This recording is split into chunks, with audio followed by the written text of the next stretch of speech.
Sinon, l'Europe, ça y est, a compris. Vous avez vu? Non, bah vous n'avez pas vu alors. Hein. L'a compris parce que l'Europe est passée en économie de guerre. Vous avez vu? Ça va falloir vous y habituer. Ouais, rigole au fond, toi. En économie de guerre, le budget total de l'Europe au niveau armement-réarmement est passé, vous avez vu, à 800 milliards. 800 milliards. Et chaque pays, en dehors de l'Europe, va aussi se réarmer. Voilà. La France, elle, va se réarmer à un niveau de 25 milliards. Voilà. Ok? Alors là, on a dit, mais on n'a pas bien compris. Et le ministre de l'économie a répété. 25 milliards. Voilà. On n'a toujours pas compris. Ah 25 milliards. Voilà. Finalement, c'est 3,8 milliards. Voilà. Alors, pour nous faire gober les dépenses militaires, quoi de mieux que d'utiliser ce qui marche toujours le mieux pour la dette, pour tout, là, utiliser la peur. La peur. Et là, il y a eu, je vous en parle parce que c'est la première fois, les médias en ont très peu parlé, c'est étonnant, l'intervention du chef d'état-major des armées. Je ne sais pas si vous pouvez regarder son intervention sur Internet. C'est la première fois qu'on voyait ça en France.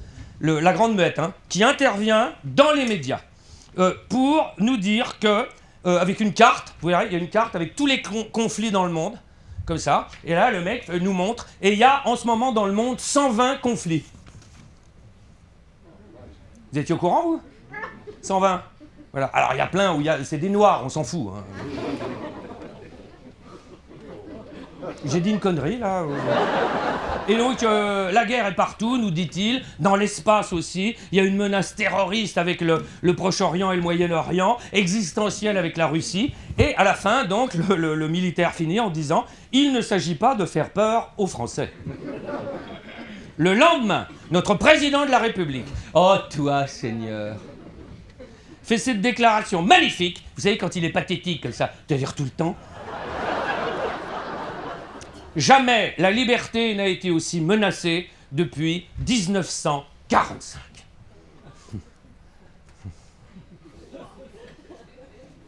Ça vous paraît normal, vous, ça, comme... Ben oui. La guerre est finie en 45. Il aurait dû dire depuis 39. Oh, vous m'énervez.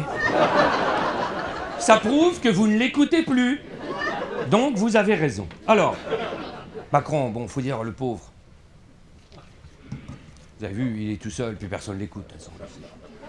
Les gens l'évitent. Les chefs d'État des autres pays l'évitent quand ils le rencontrent. Oh, ça... Tout seul, puis personne l'écoute. Il a une cote de popularité. Il va battre l'impopularité de François Hollande. C'est vous dire. Trump se fout de sa gueule, vous avez vu? En Égypte, il y a un sommet international, il y a une photo comme ça, et puis là, Trump qui regarde à côté de lui, qui fait « J'ai du mal à y croire. Dis donc, Emmanuel, t'es pas là, tu te fais discret aujourd'hui. » Et là où c'est le pire, c'est que tous les autres rient. C'est terrible. Il est abandonné, seul, le soir à l'Élysée, avec un travelot.